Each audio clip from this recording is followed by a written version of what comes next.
জিজ্ঞাসা বা food for thought অংশে আমাদের প্রথম যে অংশটি নিয়ে আমরা আলোচনা করব, ওয়াজিলাত মিনহাল কুলুবু ওয়াযারাফাত মিনহাল উয়ুনু।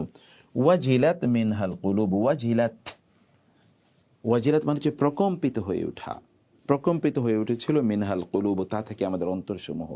ওয়াযারাফাত, এবং অশ্রু ঝরাচ্ছিল, মিনহা তার কারণে, আল উয়ুন চোখসমূহ। এখন প্রশ্ন হলো, এই জায়গাটিতে আমরা একটু থামি। এক নম্বর কথা হচ্ছে, যারা আলোচনা করবেন তাদের জন্য এখানে একটি বক্তব্য দেয়া আছে। তা হলো রাসূলুল্লাহ সাল্লাল্লাহু আলাইহি ওয়াসাল্লাম এমনভাবে কথা বলতেন যে লোকদের অন্তরাত্মা কেঁপে উঠত এবং তাদের চোখ থেকে পানি পড়ত। আলোচকদের এটা হচ্ছে তাদের দায়িত্ব। তারা মানুষকে যখন কথা বলবেন তখন তাদের অন্তরে একটা ছাপ তৈরি করা, একটা প্রভাব তৈরি করা, একটা আলোড়ন তৈরি করা, একটা আন্দোলন তৈরি করা এবং তাদের মধ্যে একটা অনুপ্রেরণা তৈরি করা, একটা ইম্প্যাক্ট তৈরি করা, তাদের অন্তরটা কেঁপে উঠুক। ইমানদারের লক্ষণ হচ্ছে তার অন্তর কেঁপে উঠে দিনই কথা শোনার পর, যেটি আল্লাহ তাআলা বলেছেন, ইন্নামাল মুমিনুনা আল্লাযীনা ইযা যুকিরাল্লাহু ওয়াজিলাত কুলুবুহুম। মুমিনরা, এদের সামনে যখন আল্লাহর কথা বলা হয় তখন তাদের অন্তর কেঁপে ওঠে। অতএব ইমানদারদের অন্তর কেঁপে ওঠে, অথবা ইমানদারদের অন্তর কেঁপে ওঠা উচিত। আপনি যদি অন্তর না কাঁপে তাহলে বুঝতে হবে ইমানের কোথাও ত্রুটি আছে। আর আপনার, যদি আপনি মোমেন হিসেবে নিজকে দাবি করেন তাহলে আপনার অন্তরে আল্লাহ আল্লাহ রাসূলের কথা বলার পর নিশ্চয়ই একটা প্রকম্পন, একটা কম্পন তৈরি হতেই হবে। এটা ইমানের দাবি, রাসূলুল্লাহ সাল্লাল্লাহু আলাইহি ওয়াসাল্লাম বলেছেন। দ্বিতীয় যে বিষয়টি, তা হলো যারা আলোচনা করবেন তাদেরও, আপনি মাঠে গিয়েছেন ওয়াজ করার জন্যে, কোনো একটা আলোচনায় আপনি গিয়েছেন, সেখানে আপনি কিছু হালকা কথাবার্তা বললেন, সেখানে এমন কিছু মানুষকে কিছুক্ষণ হাসালেন, কেবলমাত্র আপনাকে কি হাসানোর জন্য সেখানে নেওয়া হয়েছে? অনেকে বলেন যে আমি হাসির ছলেও সত্য বলতে চাই। এটা রাসূলুল্লাহ সাল্লাল্লাহু আলাইহি ওয়াসাল্লাম সর্বদা করেন নাই। বরং তিনি যখন বলেছেন তখন সাহাবায়ে কেরামরা আতঙ্কিত হয়ে যেতেন অথবা তারা অনুপ্রাণিত হতেন। সেটি হচ্ছে আমাদের স্টাইল হওয়া দরকার, রাসূলুল্লাহ সাল্লাল্লাহু আলাইহি ওয়াসাল্লাম যা করতেন। আর দ্বিতীয়ত যে বিষয়টি, তাহলে যে আমাদের অনেকেই তারা এমন কথাবার্তা বলতে চান যে কেউ কথা বলার সময় নিজে কাঁদুক অথবা কেউ তার কথা শুনে কাঁদুক, এগুলোকে অনেকে নেগেটিভলি দেখতে চান। যারা নেগেটিভলি দেখতে চান তারা কিন্তু বুঝতে পারছেন এটা কিন্তু রাসূলুল্লাহ সাল্লাল্লাহু আলাইহি ওয়াসাল্লামের পলিসি নয়। অতএব আপনি আলোচনা যখন করবেন তখন কেবলমাত্র কিছু নির্ধারিত এরিয়ায় নিয়ে আলোচনা করেন, আর অন্য অন্য ইস্যুগুলো আপনার মাঝে নাই। ইমোশনালি মানুষকে আপনি টাচ করছেন না, বরং আপনার আলোচনা শুনে লোকেরা সেভাবে তারা অনুপ্রাণিত হয়ে তারা যে তাদের জীবন পদ্ধতি পরিবর্তন করবে, তা হচ্ছে না। তাইলে বুঝতে হবে যে আপনার কোথাও সংকট আছে বা কোথাও একটা সমস্যা আছে। মানুষকে অনুপ্রাণিত করতে হয়, হৃদয়ে স্পর্শ করতে হয়। মানুষের হৃদয় যখন স্পর্শ হয় তখন তার চিন্তা চেতনাগুলো অনেক বড় হয়, ন্যারো কোনো জায়গায় তারা সীমাবদ্ধ থাকে না। এই কাজগুলো কিন্তু আমাদের দায়িত্ব যারা আলোচনা করেন। এবং ওয়াজারাফাত মিনহাল উয়ুনু, এবং চোখ থেকে পানি পড়া, কান্না করা। আল্লাহ তাআলা তো কোরআনে মুমিনদের কথা বলেছেন, খাররু সুজ্জাদান ওয়া বুকিয়া, মুমিনরা কাঁদে এবং তিনি বলেছেন ফালিয়াদহাকু কালিলা ওয়ালিয়াবকু কাসীরা, তার জন্য বেশি বেশি কাঁদে। আল্লাহ সুবহানাহু ওয়া তাআলা মুমিনদের কথা বলেছেন যে তারাহুম রুকআন সুজ্জাদান ইয়াবতাগুনা ফাদলান মিনাল্লাহি ওয়া রিদওয়ানা সীমাহুম ফি উজুহিহিম মিন আসারিস সুজুদ। মুমিনদের কথা বলতে গিয়ে আল্লাহ তাআলা বলেছেন তারা খুবই তারা কাঁদে, তারা কান্না করে আল্লাহ তাআলার জন্য, আল্লাহ সুবহানাহু ওয়া তাআলার সামনে তারা কাঁদে। এবং সাহাবায়ে কেরামদের ওমর রাদিয়াল্লাহু তাআলার কথাই বলি এবং আব্দুল্লাহ ইবনে আব্বাস রাদিয়াল্লাহু তাআলা আনহু, এই দুজনের যেটি হয়েছে যে তারা এত কি বেশি কাঁদতেন যে এখানে এই তাদের চোখের নিচে, তাদের কপলে তাদের গালে মনে হচ্ছে যেন একটা কালো একটা রেখা পড়ে গিয়েছিল, একটা কালো একটা ছাপ পড়ে গিয়েছিল তাদের কান্নার কারণে। এই পানি পড়তে পড়তে, চোখের পানি পড়তে পড়তে। তো আমরা আসলে করছি কি? এটা আমাদেরকে করতে হয়। রাসূলুল্লাহ সাল্লাল্লাহু আলাইহি ওয়াসাল্লাম তার কথা শুনে লোকজনের মাঝে বা সাহাবীদের মাঝে, অডিয়েন্সের মাঝে অনুপ্রেরণা তৈরি হতো। এই জায়গাটি আমাদের খুবই গুরুত্বপূর্ণ। এই জন্য আপনার অন্তরটাকে আপনি একটু নরম করুন। অনেকে আছে তার চোখ থেকে পানি পড়ে না, নিজের চোখ থেকে পানি পড়ে না, অন্য কারো চোখ থেকে পানি পড়বে এমন কোনো আয়োজনও সে করতে পারে না, বা এমনভাবে সে দিনকে উপস্থাপনও করতে পারে না। সত্যি করতে এই লোকগুলো যে খুবই সফল এটা বলার কোনো কারণ নেই। হতে পারে দুনিয়ার কোনো মানদণ্ডে তারা সফল হয়েছে, কিন্তু সত্যিকার অর্থে কোরআনিক মানদণ্ডের কথা যদি বলি তাহলে এটা খুবই রেয়ার, অ্যাবসলিউটলি রেয়ারিটি। এটা খুবই কম ঘটেছে। আপনি হয়তোবা ধরুন আপনার আলোচনার মাধ্যমে কাউকে হয়তোবা আপনার পক্ষে নিয়ে যেতে পারবেন, আপনার অনুসারী হয়ে যাবে বটে, কিন্তু সত্যিকার অর্থে এরা যে দিনের চেতনা পাওয়া দরকার তারা কিন্তু তা পাবে না। রাসূলুল্লাহ সাল্লাল্লাহু আলাইহি ওয়াসাল্লাম এদেরকে কোমল হৃদয়ের অধিকারী বানিয়ে ফেলেছেন।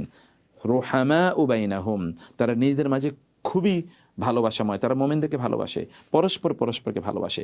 আপনার যদি মোমেনদের প্রতি ভালোবাসা তৈরি না হয়, যদি আপনার অন্তরে জিজ্ঞাসা থাকে, বিদ্বেষ থাকে, হিংসা থাকে, তাহলে বুঝতে হবে মূল প্রবলেম হচ্ছে আপনার অন্তরে ঈমানের যেই প্রভাব থাকা দরকার ছিল সেটি আসলে তৈরি হয় নাই।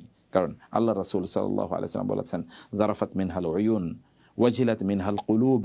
এটি 1 নম্বর অংশ আমরা যেটি পড়লাম। 2 নম্বর যে বিষয়টি আমাদের চিন্তা করা দরকার, ওয়াসসামঈ ওয়াত-তাআতি ওয়া ইন তাআম্মারা আলাইকুম আবদুন, অন্য একটা হাদিসে সে হাবাশিয়ুন। রাসূলুল্লাহ সাল্লাল্লাহু আলাইহি ওয়াসাল্লাম তিনি ওয়াজানা, তিনি ওয়াজ করেছেন। অতএব ওয়াজ করতে হয়, ওয়াজ করা আমাদের কাজ, এটা আমাদের দায়িত্ব। অতএব রাসূলুল্লাহ সাল্লাল্লাহু আলাইহি ওয়াসাল্লাম ওয়াজ করেছেন এবং সাহাবায়ে কেরামদেরকে তিনি এমনভাবে ওয়াজ করেছেন যেন ওয়াজটা আবার বিরক্তির কারণ না হয়ে যায়। যেমন তিনি সপ্তাহে 1 দিন ওয়াজ করতেন। আবার নারীদের জন্য তিনি সপ্তাহে 1টি দিন নির্ধারণ করেছেন। তিনি প্রতি নামাজের পরে ওয়াজ করেছেন এমন বিষয় নেই।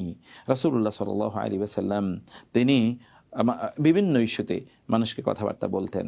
দাওয়াতের মূল কাজই হচ্ছে কথা বলা, কথার মাধ্যমে দাওয়াত দেয়া। রাসূলুল্লাহ সাল্লাল্লাহু আলাইহি ওয়াসাল্লাম তাও করেছেন এবং তার আখলাকের মাধ্যমে তিনি দাওয়াত দিয়েছেন। এই যে দাওয়াত দেয়া, এটি খুবই গুরুত্বপূর্ণ একটি কাজ আমাদের সবারই। রাসূলুল্লাহ সাল্লাল্লাহু আলাইহি ওয়াসাল্লাম এর কাছে সাহাবায়ে কেরামরা নিজেরা ভলান্টারি আসতেন এবং এখানে যেটা আমরা দেখতে পাই, সাহাবায়ে কেরামরা বলেন, ইয়া রাসূলুল্লাহ, মনে হচ্ছে যেন এটা শেষ বিদায়ী ভাষণ, আপনি আমাদেরকে আরও বেশি নাসিহা করুন। তাদের আগ্রহটা হলো নাসিহা পাওয়ার জন্যে, মানে আর অনেক বেশি ওয়াজ রাসূলের কাছ থেকে তারা পাবে। এটা তাদের উদ্দেশ্য ছিল যেন তারা এর মাধ্যমে আমল করতে পারে এবং তারা জান্নাতে যেতে পারে, জাহান্নাম থেকে মুক্তি পেতে পারে। এটা সাহাবায়ে কেরামের কাজ ছিল এবং রাসূলুল্লাহ সাল্লাল্লাহু আলাইহি ওয়াসাল্লাম দায়ী হিসেবে কাজ করেছেন। এবং আমরা যারা দাওয়াতি কাজ করি, আমাদের তো কোনো একটা বিনিময় না হলে আর দাওয়াতি কাজে আমাদের মানে আগ্রহ তৈরি হয় না, অথবা সেই ক্ষেত্রে আমাদের ভালোবাসা তৈরি হয় না, মনোযোগ তৈরি হয় না, আমরা সাড়াও দিই না, রেসপন্সও কোনো পজিটিভ কোনো রেসপন্সও থাকে না। এটি একটি ভয়াবহ সমস্যা। আর 2 নম্বর যে বিষয়টি, তাহলে যে রাসূলুল্লাহ সাল্লাল্লাহু আলাইহি ওয়াসাল্লাম যেটা বললেন, ওয়াসসামঈ ওয়াত-তাআতি ওয়া ইন তাআম্মারা আলাইকুম আবদুন হাবশিয়ুন। রাসূলুল্লাহ সাল্লাল্লাহু আলাইহি ওয়াসাল্লাম দাওয়াতের ক্ষেত্রে প্রায়োরিটি তিনি নিয়েছেন। প্রথমত তিনি বলেছেন আল্লাহর কথা, মানে আল্লাহকে ভয় করা, এবং আল্লাহ সুবহানাহু ওয়া তাআলার পক্ষ থেকে এই পৃথিবীতে যারা দায়িত্ব পালন করছেন তাদের প্রতি আপনার আনুগত্য থাকতে হবে। এখানে 2 ধরনের দায়িত্বপ্রাপ্ত লোকেরা আছে।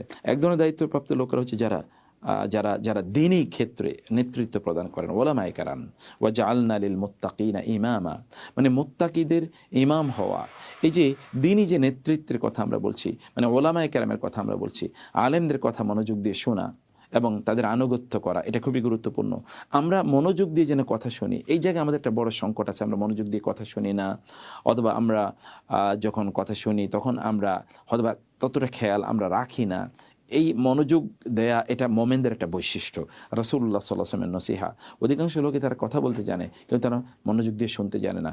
রাসূলুল্লাহ সাল্লাল্লাহু আলাইহি ওয়াসাল্লাম অসাধারণ একজন লিসেনার তিনি ছিলেন। মানে তিনি অন্যরা কথা বলেছেন, তিনি শুনেননি এমন কখনো হয়নি। তিনি মনোযোগ দিয়ে শুনেছেন, নারীদের কথা শুনেছেন, বৃদ্ধদের কথা শুনেছেন, ছোটদের কথা শুনেছেন। খুবই মনোযোগী একজন শ্রোতা ছিলেন রাসূলুল্লাহ সাল্লাল্লাহু আলাইহি ওয়াসাল্লাম। এবং যার কথা তিনি শুনতেন তার দিকে ঠিক এইভাবে তিনি থাকতেন, কখনো তিনি এইভাবে থাকতেন না। এই তার হাতে হ্যান্ডশেক করার পর ওই ব্যক্তি যতক্ষণ পর্যন্ত হাতটা না নিয়ে যেত ততক্ষণ পর্যন্ত রাসূলুল্লাহ সাল্লাল্লাহু আলাইহি ওয়াসাল্লাম তার হাত ছোটাতেন না। এটি কেন হয়েছে?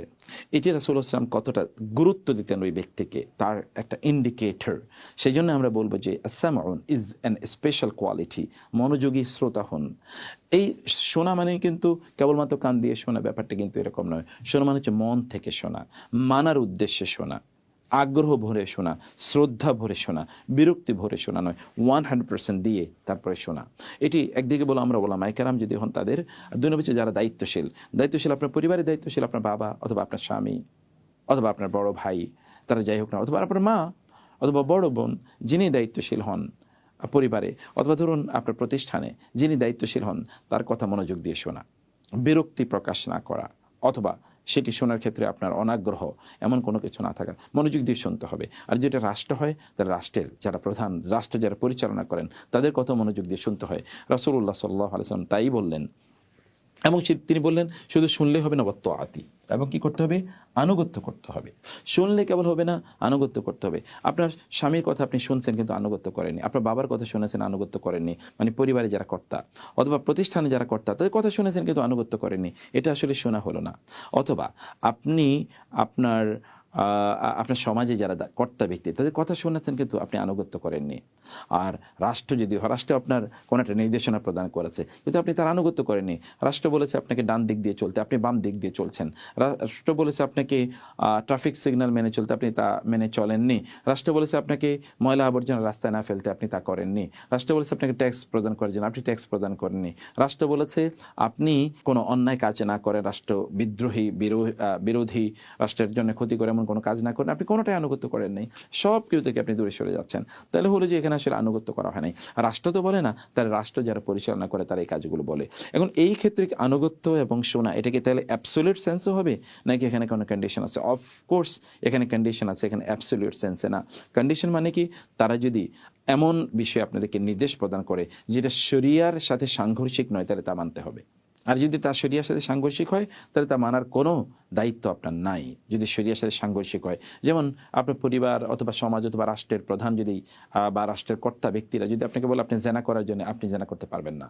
যদি বলে আপনাকে হারাম খাওয়ার জন্য, আপনি তা খেতে পারবেন না। বলা হচ্ছে যে আপনি কুফর অথবা শিরক করার জন্য, আপনি তা করতে পারবেন না। এগুলো করার কোনো বৈধতা বৌধিকার নাই। কিন্তু অন্যান্য ক্ষেত্রে তারা যদি আপনাকে নির্দেশ প্রদান করে তাহলে তাদেরকে আনুগত্য করতে হয়। আমাদের একদল ভাই একটা ফ্যান্টাসিতে তারা থাকেন। ফ্যান্টাসি হচ্ছে যে তারা সব কিছু উল্টিয়ে দেবেন, সব কিছু পরিবর্তন করে দেবেন। মনে রাখবেন, কেবলমাত্র কিছু জিনিস পরিবর্তন করলেই সব পরিবর্তন করা যায় না। একটা সিস্টেম যখন ডেভেলপ করে, সিস্টেমকে মূলত পরিবর্তন করতে হয়। সিস্টেমকে পরিবর্তন না করলে আপনি কখনোই সমাজ ব্যবস্থাকে আপনি পরিবর্তন করতে পারবেন না। আপনি হয়তো অমকেরে পছন্দ করছেন, কিন্তু তারপরে যিনি আসবেন তিনিও কি আপনার সব কিছু পছন্দের কাজ করতে পারবেন? তা না। তাইলে যে সিস্টেমগুলো তাদেরকে আসলে তাদেরকে প্যাট্রোনাইজ করে, অথবা যে সিস্টেমগুলো তাদেরকে সাপোর্ট করে, তাদেরকে ফান্ডিং প্রদান করে, অথবা তাদেরকে স্ট্রেংথেন করে, সেই সিস্টেমটাকে মূলত পরিবর্তন করতে হবে। সেই সিস্টেমটি নিয়ে আমাদেরকে মূলত কাজ করা দরকার। রাসূলুল্লাহ সাল্লাল্লাহু আলাইহি ওয়াসাল্লাম বলেন, ওয়া ইন তাআম্মারা আলাইকুম আবদুন, যদি একজন আবদুন কৃতদাস যদি আপনাদের আমির হয়, তাইলেও তাকে আপনার আনুগত্য করতে হবে। মানে যদি ইমাম সাহেবকে আপনার পছন্দ হয় না, তার চেহারা সুরত ততটা ভালো না, কেউ তাকে আনুগত্য করতে হবে, because he has become your আমির। এমনকি আপনি যদি কোনো সফরে যান, একটা এক্সাম্পল বলছি, রাসূলুল্লাহ সাল্লাল্লাহু আলাইহি ওয়াসাল্লাম বলেছেন, আমরা সফরে গেলে 2 জন থাকলে একজনকে যেন আমির বানাই, 3 জন থাকলে যেন একজনকে আমির বানাই। ওই আমিরের নির্দেশনা অনুসারে আমরা চলবো। আদারওয়াইজ আপনি বলবেন আমি এই রেস্টুরেন্টে খাবো, অমকে বলবো ওই রেস্টুরেন্টে খাবে, এবং আপনি বলবেন আমি এটি খাবো, অমকে বলবেন আমি ওটি খাবে। আপনি বলবেন আজকে রাতে এখানে ঘুমাবো, অন্যজন বলবেন না ওইখানে। আপনি বলবেন আমি এই গাড়িতে যাবো, অন্যজন বলবেন আমি ওই গাড়িতে। ফলে একজনকে দিতে হবে দায়িত্ব, যিনি এ ব্যাপারে সিদ্ধান্ত নেবেন, এবং তাকেও আপনার আনুগত্য করতে, মনোযোগ দিয়ে শুনতে হবে, এবং তার কথাগুলো ভালো মানে এগুলো যদি শরিয়া বিরোধী না হয় তাহলে তা বাস্তবায়ন করতে হবে। এটা আমাদের দায়িত্ব। রাসূলুল্লাহ সাল্লাল্লাহু আলাইহি ওয়াসাল্লামের এই কথা থেকে আমরা এই জিনিসটি বুঝলাম। তারপর হচ্ছে ফাইন্নাহু মান ইয়াইশ মিনকুম ফাসায়ারা ইখতিলাফান কাসীরা। অসাধারণ। আপনি দেখুন 1500 বছর আগে তিনি যা বলেছেন, এখন এটা আরও কত দিবালোকের মতো সত্য হচ্ছে, এবং with the passage of time it will become more meaningful, more and more open and transparent, more and more আপনার ক্লিয়ার ইন আওয়ার আইস। এগুলো আরও অনেক ক্লিয়ার আমাদের সামনে হয়ে যাবে। কীভাবে? যেমন রাসূলুল্লাহ সাল্লাল্লাহু আলাইহি ওয়াসাল্লামের ঠিক মৃত্যুর পরই সাহাবায়ে কেরামদের মধ্যে কিছু কিছু বিষয়ে ইখতিলাফ তৈরি হয়েছে। এমনকি ইখতিলাফের আমরা তো ফিতনায় দেখেছি, ওমর রাদিয়াল্লাহু তাআলাকে হত্যা করা হলো, ফিতনা না, তাকে ষড়যন্ত্র করে। কিন্তু তারপর থেকে ওসমান এবং আলী রাদিয়াল্লাহু তাআলা আনহুম, তাদের সময় তো ফিতনা কীভাবে ছড়িয়ে পড়েছিল আমরা দেখেছি, এবং তারা কিন্তু এর কারণে নিহত তারা হয়েছেন, শাহাদাত বরণ করেছেন রাদিয়াল্লাহু তাআলা আনহুম আজমাইন। অন্যান্যদেরও কিন্তু এমন বিভিন্ন জায়গায় বিভিন্ন জটিলতা তৈরি হয়েছে। ইখতিলাফ সাহাবায়ে কেরামের সময় তৈরি হয়েছে, কিন্তু সাহাবায়ে কেরাম তারা যেহেতু সত্য সন্ধানী ছিলেন এবং তারা যা জানতেন রাসূলুল্লাহ সাল্লাল্লাহু আলাইহি ওয়াসাল্লামের পলিসি অনুসারে তারা তাই করেছেন। নতুন যে সকল লোকেরা ইসলাম গ্রহণ করেছিল, এই লোকদের কারণে মূলত এখানে দ্বন্দ্ব তৈরি হয়েছে। নতুন মানুষ হচ্ছে রাসূলের ইন্তেকালের পরে সাহাবায়ে কেরামদেরকে দেখে দেখে যারা ইসলাম গ্রহণ করেছিল, ফলে এখানে একটা সংকট তৈরি হয়েছে। এই সংকটগুলো আমরা জানি, এটা কিন্তু ইখতিলাফ সাহাবায়ে কেরামরা ইখতিলাফ করেন নাই, ফিকহি কিছু মাসালার ক্ষেত্রে কেবল করেছেন, কিন্তু বেসিক আর মৌলিক জিনিসে তারা ইখতিলাফ করেননি। কিন্তু অন্য যে তাদের সময় যে ইখতিলাফ আমরা দেখতে পেয়েছি, এগুলো বিভিন্ন এলিমেন্টের কারণে, সেই থেকে যে ইখতিলাফ আমরা দেখতে পাচ্ছি, এখন কি ইখতিলাফ বেড়েছে না কমেছে? এখন তো সব কিছু নিয়ে ইখতিলাফ। এই জন্য রাসূলুল্লাহ সাল্লাল্লাহু আলাইহি ওয়াসাল্লাম বলেছেন, আমার পরে তোমরা যারা আসবে তোমরা কিন্তু অনেক ইখতিলাফ দেখতে পাবে, ইখতিলাফান কাসীরা, অনেক কাসীর, ব্যাপক ইখতিলাফ তোমরা দেখতে পাবে। সেই সময় তোমাদের করণীয় কি, সেটি রাসূলুল্লাহ সাল্লাল্লাহু আলাইহি ওয়াসাল্লাম হাদিসের পরবর্তী অংশে বলেছেন, এবং সেটি আমরা জানি, ফাআলাইকুম বিসুন্নতি ওয়া সুন্নাতিল খুলাফা আর-রাশিদিন আল মাহদিয়িন। তখন তোমাদের দায়িত্ব হবে আমার সুন্নাহ এবং খোলাফায়ে রাশিদার সুন্নাহকে আঁকড়ে ধরা।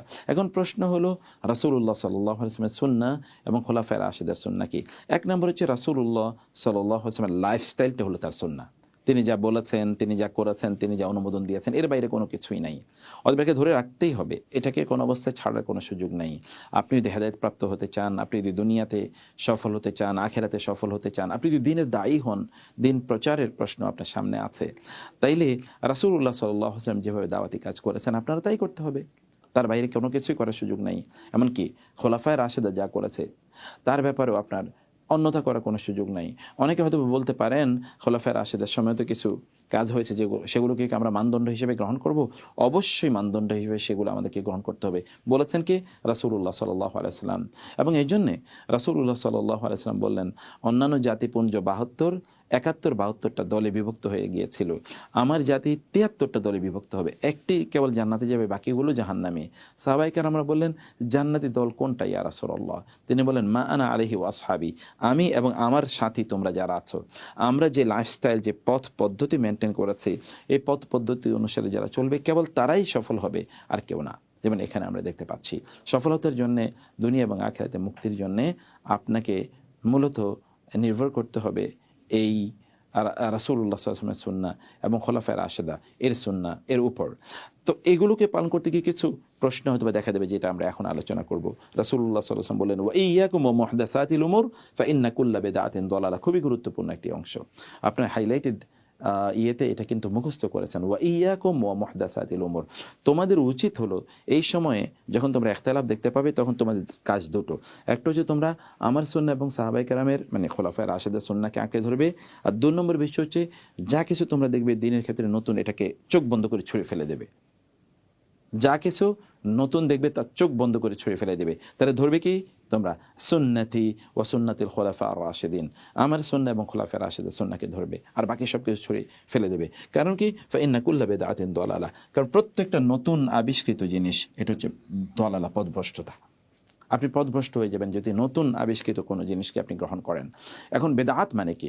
বেদাত মানে হচ্ছে রাসূলুল্লাহ সাল্লাল্লাহু আলাইহি ওয়াসাল্লাম এমন দিনই আবাদতের ইস্যু কিন্তু বেদাত, এমন কোনো আবাদত করেননি যে আবাদতটি আপনি এখন করছেন, অথবা রাসূলুল্লাহ সাল্লাল্লাহু আলাইহি ওয়াসাল্লাম এমন কোনো আবাদতের ইঙ্গিত প্রদান করেননি কিন্তু আপনি নতুন করে কোনো একটা আবাদত আবিষ্কার করেছেন। সেটি জিকির হতে পারে, সেটা সলাত হতে পারে, সেটা অন্য যে কোনো জিনিস হতে পারে, মানে সেটা জানাজার ক্ষেত্রে হতে পারে, সেটা কোরআন তেলাওয়াতের ক্ষেত্রে হতে পারে, সেটা তাসবিহ তাহলিলের ক্ষেত্রে হতে পারে। আপনি এই যে আপনি নতুন করে যে কিছু একটা উদ্ভাবন করলেন অথবা আবিষ্কার করলেন, এটাকে বলা হয় বেদাত। এবং রাসূলুল্লাহ সাল্লাল্লাহু আলাইহি ওয়াসাল্লাম বললেন সবগুলো বেদাত হচ্ছে পথভ্রষ্টতা। যেমন ধরুন, রাসূলুল্লাহ সাল্লাল্লাহু আলাইহি ওয়াসাল্লাম তো মিলাদুন্নবী পালন করেনি, আপনি মিলাদুন্নবী পালন করছেন।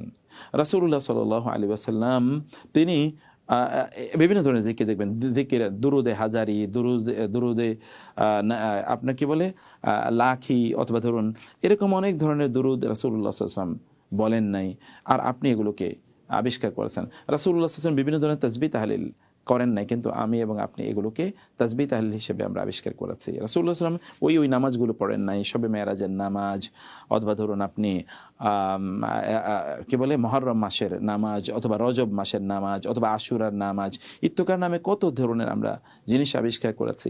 এগুলো কোনোটাই রাসূলুল্লাহ সাল্লাল্লাহু আলাইহি ওয়াসাল্লাম করেননি।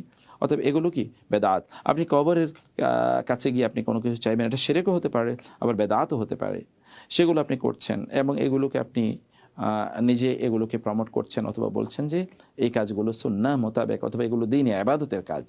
তো ফলে বেদাত আসলে ইবাদতের সাথে সম্পৃক্ত, অথবা এটা উমরুদ দুনিয়া এর সাথে সম্পৃক্ত না। উমরুদ দুনিয়া মানে হচ্ছে দুনিয়ার কোনো বিষয় নয়। কারণ যে কেউ বলতে পারে, তো আমরা তো এখন টেকনোলজি ব্যবহার করছি, আমরা তো এখন সোশ্যাল মিডিয়া ব্যবহার করছি, এখন আমরা ক্যামেরা ব্যবহার করছি, বিশাল বোর্ড, আমরা ধরেন ডিজিটাল বোর্ড ব্যবহার করছি, মানে ডিজিটাল মার্কার বা পেন ব্যবহার করছি, কম্পিউটার ব্যবহার করছি, মোবাইল ব্যবহার করছি, আমরা বিমান ব্যবহার করছি, গাড়ি ব্যবহার করছি, এগুলো তো বেদাত। আসলে বুঝেইনি বেদাত কি। বেদাত মূল হলো যেটা ইবাদতের জিনিস, ইবাদত। এগুলো তো ইবাদত না, এগুলো ইবাদত করার উপকরণ। যেমন রাসূলুল্লাহ সাল্লাল্লাহু আলাইহি ওয়াসাল্লাম যে জামা পরেছেন, আপনি তো আর এই জামা পরেন না। তিনি যেভাবে যা খেয়েছেন আপনি তো আর তা খান না। তিনি যেরকম মানে বাড়িতে থাকতেন আপনি তো সেরকম বাড়িতে থাকেন না। এগুলো ইবাদত নয়, এগুলো ইবাদতের উপকরণ। অতএব এগুলোকে আমরা ওই যে বেদাতের ইস্যুর মধ্যে আনতে পারে না। বেদাতের মূল ইস্যু হলো যা দিনের মধ্যে আপনি নতুন করে তৈরি করেছেন, যে এটা ইবাদত আগে ছিল না, এখন আপনি আবিষ্কার করেছেন এবং আপনি মনে করছেন যে রাসূলুল্লাহ সাল্লাল্লাহু আলাইহি সাল্লামের সময়ে ইবাদত প্রয়োজন ছিল না, এখন এই ইবাদত প্রয়োজন আছে।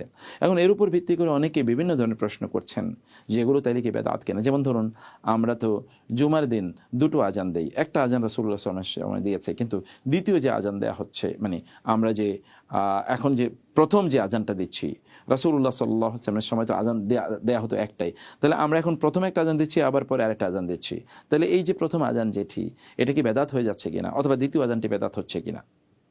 আমরা বলবো যে না, মোটেই না, এটা বেদাত নয়। কারণ এই আজানের প্রচলন রাসূলুল্লাহ সাল্লাল্লাহু আলাইহি ওয়াসাল্লামই করেছেন।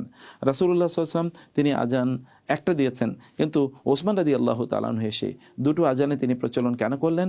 কারণ রাসূলুল্লাহ সাল্লাল্লাহু আলাইহি ওয়াসাল্লামের সময় মদিনায় ছোট্ট ঘর বসতি ছিল, ছোট্ট একটা এরিয়া, কিন্তু এরপরে অনেক বিশাল এক্সপান্ড হয়েছে ওসমান রাদিয়াল্লাহু তাআলা আনহুর সময় এসে, এবং সারা পৃথিবীতে মুসলিমদের বসতি অনেক বেড়ে গেছে।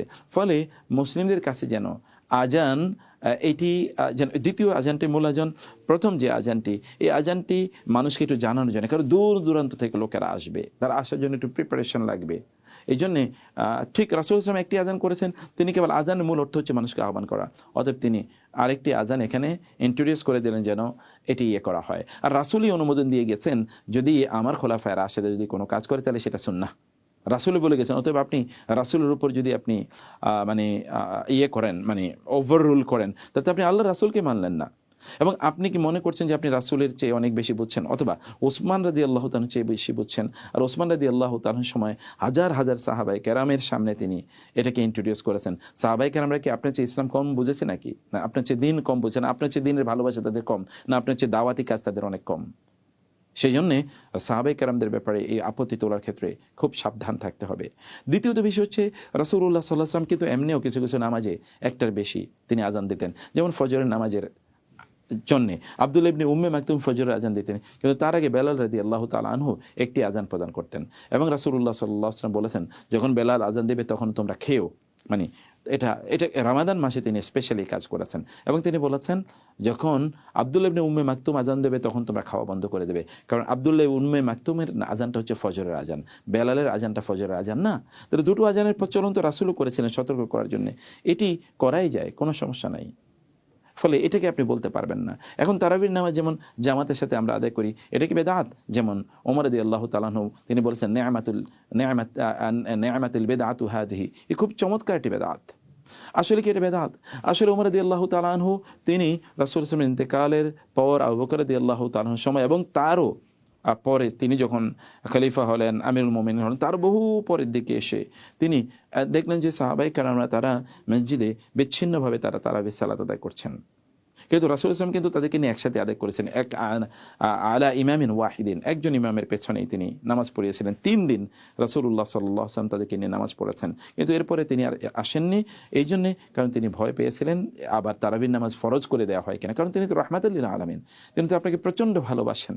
এই ভালোবাসার কারণে তিনি আর আসেননি। তিনি যেন আপনি আপনার মতো করে নফল বা সুন্নাহ আপনার মতো করে আপনি আদায় করেন, আদারওয়াইজ ফরজ হয়ে গেলে তো আর আপনি বাদ দিতে পারবেন না। রাসূল তো করেছেন, ওমর রাদিয়াল্লাহু তাআলা আবার রাসূলের অধীন নষ্ট করে দিলেন। এভাবে তিনি যেহেতু অনেক দিন ছিল না, এই জন্য তিনি এটাকে ব্রট ব্যাক। অতএব সব বেদাত কিন্তু একই অর্থ না, বেদাত মানে হচ্ছে বেদাত নাসাবিয়া। তিনি বলছেন এটা তো বেদাতের মতোই, এই যে তোমরা যে এভাবে করছো, বরং আমি তোমাদেরকে আবার এক ইমামের পেছনে তোমাদেরকে আমি নিয়ে গেলাম। আব্দুল্লাহ ইবনে উবাই রাদিয়াল্লাহু তাআলা, উবাই ইবনে কাব রাদিয়াল্লাহু তাআলা আনহু এবং আবু মুসা আল আশআরী রাদিয়াল্লাহু তাআলা আনহু, এই যে তাদের অধীনে তিনি, আবু যার আল গিফারি রাদিয়াল্লাহু তাআলা, তাদের অধীনে তিনি তাদেরকে একত্রিত করে দিলেন। এইভাবে আমরা কিন্তু দেখতে পাই ওমর রাদিয়াল্লাহু তাআলা আনহু তিনি আসলে কোনো নতুন করে বেদাত করেন নাই। এখন মৌলিক ইস্যু হলো যে তাইলে হাদিসে যে বলা হচ্ছে মান সান্না ফিল ইসলামি সুন্নাতান হাসানাতান, নতুন করে কি কোনো সুন্নত আবিষ্কার করা যায় নাকি? না, নতুন করে কোনো সুন্নত আবিষ্কার করা যায় না।